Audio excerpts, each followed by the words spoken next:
Yo, what's up mga kaibigan? Nalina tayo magkwentuhan. Kahapon ay opisyal ng kinuha ng Los Angeles Lakers si Matisse Thybulle mula sa free agency sa isang 1-year $3.3 million deal. Isang solid 3-and-D player nga ito mga kaibigan. Two-time All-NBA defensive team member ito na very solid lockdown defender at kayang depensahan ng multiple positions. Malaking tulong nga ito para kay Luka Doncic at Austin Reeves na hirap nga dumipensa. Si Thybulle ay 42% din sa 3-point line sa last 2 years. So tila ba malavando nga ito mga kaibigan na mas consistent ang tira sa labas. Dahil dito ay mayroon ng 16 signed players ang Los Angeles Lakers ngayon at kailangan nilang magbawas ng isa dahil 15 lang nga ang pwede sa NBA. At dahil din dito ay opisyal ng sumuko ang Lakers sa paghahabol kay Jonathan Kuminga. Si Kuminga ay nananatiling free agent dahil humihingi ito at ang kanyang agent ng 20 million per year na sahod.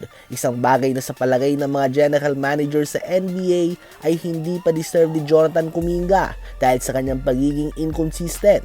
Walang duda na andun ang talent kay Kuminga at kakayahan na gumawa ng 25 points per game. Subalit ang kakulangan niya ng basketball IQ at madalas na hindi pagsunod sa mga play ang tumatatak sa isipan ng mga coaches at ng mga front office members. Kaya naman hanggang ngayon ay nananatiling bakante si Kuminga. Very likely naman na may kukuha sa kanya, subalit isa nga siya sa mga player na apektado din ng matagal na pagpirma ni LeBron James ng kontrata. Sa ngayon ay si Kuminga nga ang kinakailangan na makipag-usap ulit sa kanyang mga agents at maging makatotohanan dahil wala kang kakagat sa hiling niya na 20 million per year na sahod.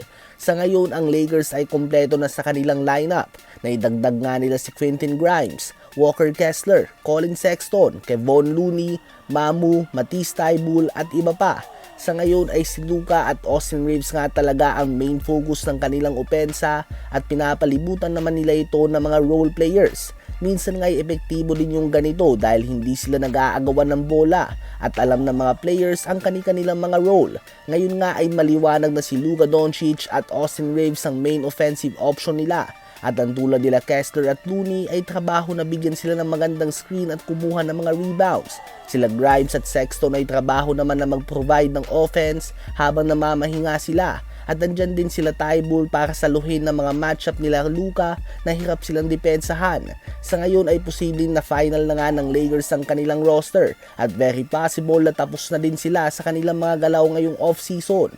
Ano ba masasabi nyo tungkol dito? I-comment yan sa baba at aking babasahin yan. Huwag kakalimutan na mag-like, mag-subscribe at i-hit ang notification bell for more updates at kwentuhan. Maraming salamat po sa inyong lahat.